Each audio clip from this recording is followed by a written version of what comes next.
Alright, Professor Jim Schultz here from my Finance 512 class. As you can see, I am in the Thinkorswim software, and I wanted to shoot a quick tutorial on how to locate your profit loss and also how to do OCO brackets so that when next week gets rolling, you guys are ready to go with that. Your profit loss is actually Your profit loss is actually this number right here. It is where it says overall PL year to date. This is the number that you'll want to send me when I ask you for your profit loss. So you can see I am negative $668. And so just send me that number. That's all I'm asking for. When we get into the Forex markets, this number will also come into play, but I'll talk about that next week. For right now, this is it. This is the only number I'm looking for.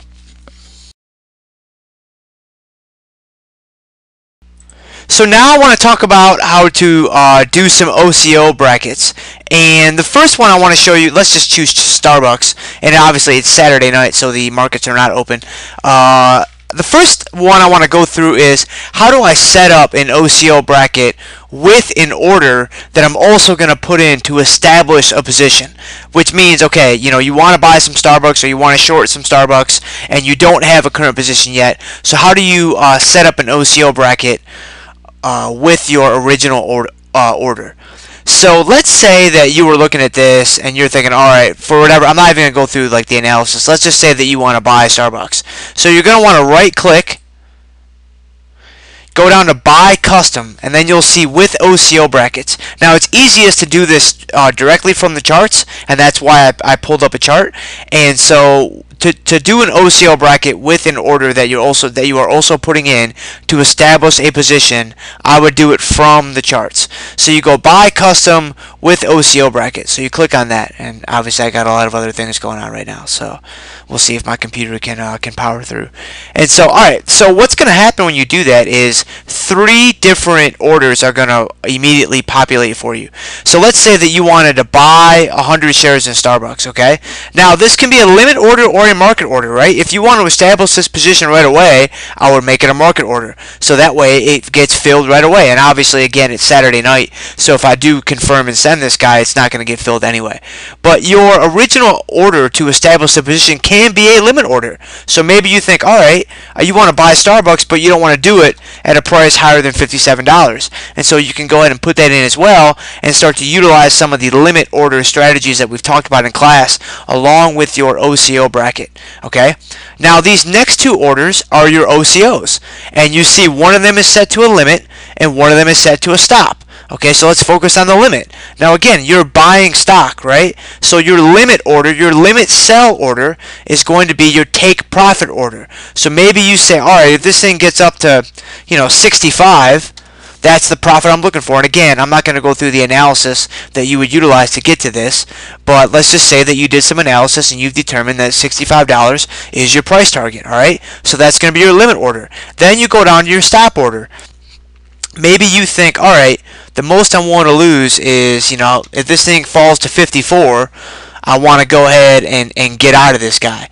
Now with the stop order, this box that says STD, if you click on that, you see that it's asking you, alright, do you want this to be the ask price or the mark price or STD? I actually never use STD as the acronym here. I only use ask or mark. You're basically saying, alright, mark is the midpoint between the bid and the ask, and so I'm actually not sure what the standard something. I'm not sure actually what that means. I don't know everything there is to know about Thinkorswim, believe it or not. But you're basically saying, alright, do you want this, because this is a stop sell order, right?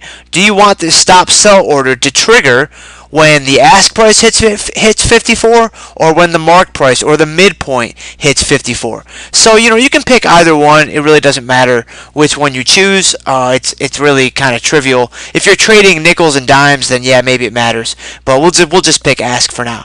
And so if you click confirm and send, right, and then I click send, now the nice thing about doing it with your charts is you can see it show up on your charts. Here's your buy limit to get this position started. Here's your sell limit to take your profit. Here's your sell stop to get you out to cut your losses. These 2 orders are linked. So when one of them triggers, the other one will fold and be canceled. And so that is how you do an OCO bracket along with in order to establish a position. Alright, so just to choose a different stock here, I have a chart open for McDonald's. It's a yearly chart. It doesn't really matter what you do. But now let's say you already own 50 shares of McDonald's, right? And you're thinking, alright, I've already got this position in place. How do I put brackets around that position, around an existing position? Alright, now let's say that you have purchased 50 shares of McDonald's. So you need 2 sell orders as your brackets. Right, so now I'm going to right click.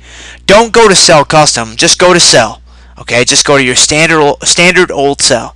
Alright, and then you want to click edit, because you want to bring up this edit box so that you can kind of play around with the specific variables that you want to choose. Alright, so we said that you bought 50 shares of McDonald's, so obviously you want to change this to 50 because you want it to be equal to whatever your position is. Alright, now the next thing you need to do is this box down here that says advanced order. You need to click on that guy and make this an OCO order, because you have to tell Thinkorswim that you want these 2 orders to be linked, and you want them to be linked in such a fashion that they are OCO, or one cancels the other. So click OCO, and then you need to make a second order here. So to do that, you simply right click and select create duplicate order. And what happens is now you'll see another order show up, and it's now stacked on top of the order that you started off with, right? And they're both to sell 50 shares, which is exactly what you want. But now you go over here and you see they both can't be limit orders, right? One has to be a limit and one has to be a stop. Now again, we are pretending that you bought McDonald's. So let's just say the current price of McDonald's is at $94.87. So let's say that you are targeting the $99 level. So there's your limit order, right? And now you want to make this a stop order. Let's say that you say, all right, if this thing falls down to 93, right, I want to cut my losses. And again, you get to choose whether or not you want that to be ask or mark. Again, I would not use this standard abbreviation here. I'm not quite sure what that means. I haven't really found a good use for it yet. And so we'll just make this mark, which just means the midpoint between the bid and the ask again. So there you go. Confirm and send. You send it, and what you'll see is the nice thing about having your chart open is you'll see the orders show up on your chart.